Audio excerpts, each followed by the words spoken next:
Picture northern Eurasia tens of thousands of years ago, deep in the later Ice Age. The sun drops early, the wind feels like broken glass, and your clothes are one wet mistake away from becoming an ice pack with sleeves. There is no cabin, no grocery store, no weather app politely warning you that a storm is about to ruin your week. There is just your group, a small fire, and a winter that would happily kill you over something as stupid as damp boots. So how did ancient humans survive this? Was it fire, fur, shelter, better weapons, or one genius trick we somehow forgot? First, this is not all of prehistory. We are talking mainly about hunter-gatherers in the cold parts of Ice Age Eurasia, including Neanderthals and later Homo sapiens, which is basically us with worse dental care and much better outdoor skills. And even there, the climate was not one giant frozen copy-paste. A winter in Ice Age France was not the same nightmare as a winter in Siberia. Some groups had caves or rock shelters. Many did not. They used wood, animal hides, bones, brush, and natural windbreaks. So this is not a story about dumb cavemen randomly suffering in the snow. It is a story about skilled people running a survival system. That word matters. System. Winter survival was not one heroic trick. It was a chain of small tools, smart habits, and group decisions that all had to work together. Warmth, food, planning, and cooperation were not separate problems. They were one machine. You needed heat, but also calories. You needed shelter, but also dry clothing. You needed hunting tools, but also a plan for when the herds moved and the firewood ran low. If one link failed, everything else started wobbling fast. Humans are clever, yes, but we are still mostly hairless apes trying to freelance in a freezer. Let's start with the obvious one. Fire. People in Eurasia had been using fire long before the coldest parts of the later Ice Age. Archaeologists find hearths, ash, charcoal, and burned bones at many sites. Basically, the ancient version of, yes, someone was cooking here and probably coughing dramatically in the smoke. Fire was not just cozy cave decoration, it was the heater, stove, lamp, water boiler, tool shop, and emergency clothes dryer. It let people cook food, melt snow, warm stiff fingers, dry hides, and keep tools usable instead of frozen into sad leather boards. In open places with very little wood, people may even have burned bone or animal dung as extra fuel. Not glamorous, very useful. Some groups probably guarded glowing embers carefully so they did not have to restart a fire from scratch in terrible weather. But fire had one major weakness. You could not wear it. That is why clothing may be the most underrated survival invention in human history. A loose animal skin helps when you are sitting beside a hearth. It is much less impressive when the wind starts acting like it has a personal problem with you.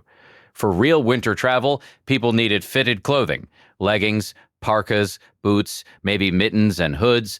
A blanket over your shoulders is not the same as sleeves, seams, and something that closes around the neck. We almost never find the fur itself because fur rots, very rude of it. But we do find hide scrapers, pointed tools called awls, and bone needles with eyes, some more than 40,000 years old. An awl is basically a sharp little punch for making holes. Together, these tools strongly suggest people were making tailored clothing. There's even genetic evidence from clothing lice, the lice that live in clothes instead of hair, suggesting humans started wearing clothes much earlier, not fashion. Survival engineering. Then comes shelter, and this is where the cave stereotype starts falling apart. A cave was great if nature handed you one.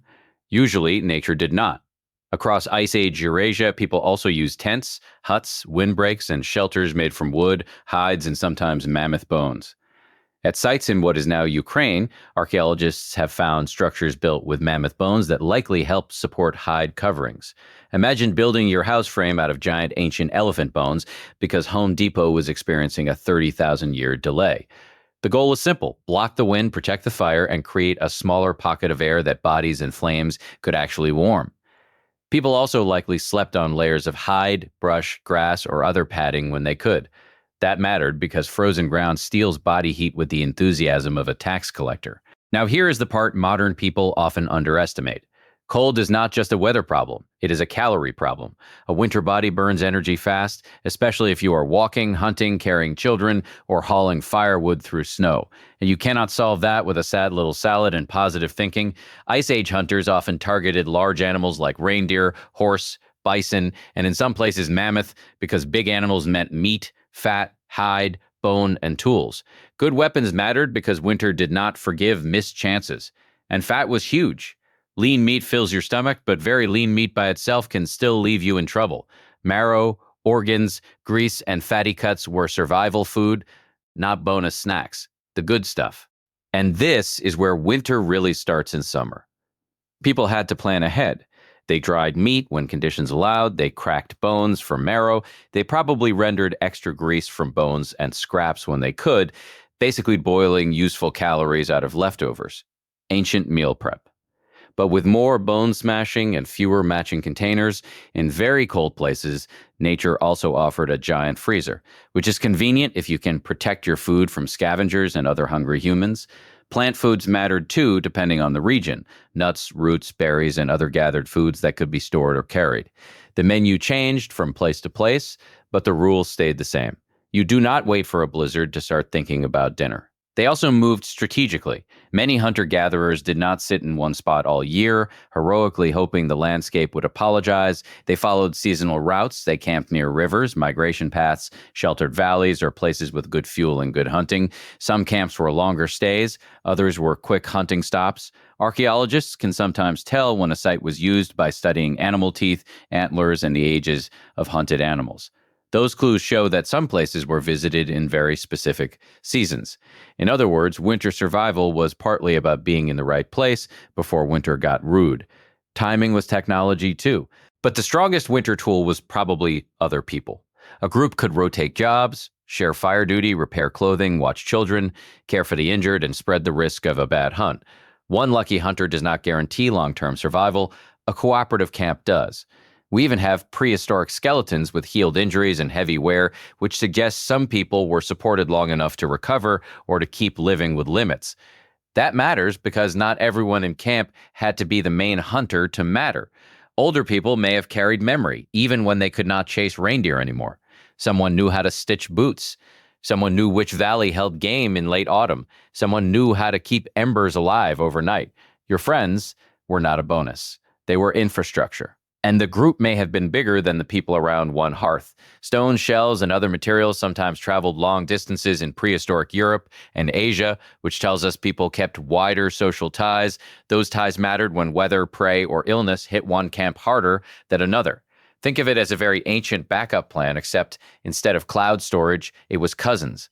This is one reason the real superpower here was culture. Skills, routes, favors, warnings, and shared memory passed from person to person until winter knowledge itself became portable. Now, we do have to be careful. Archaeology is amazing, but it is terrible at preserving the exact things winter survival depended on most.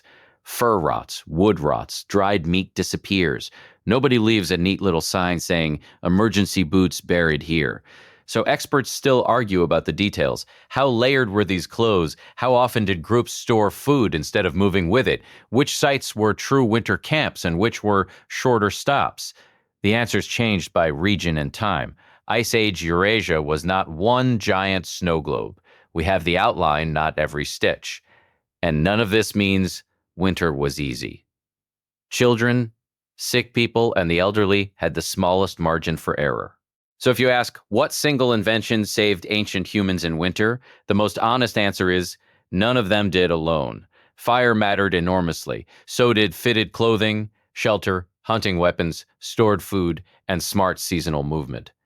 But each one depended on the others. A greatcoat does not help much if you are starving. A shelter does not help if nobody knows where the fuel is. A spear does not save you if the kill cannot be shared, dried, carried, or turned into warm clothing.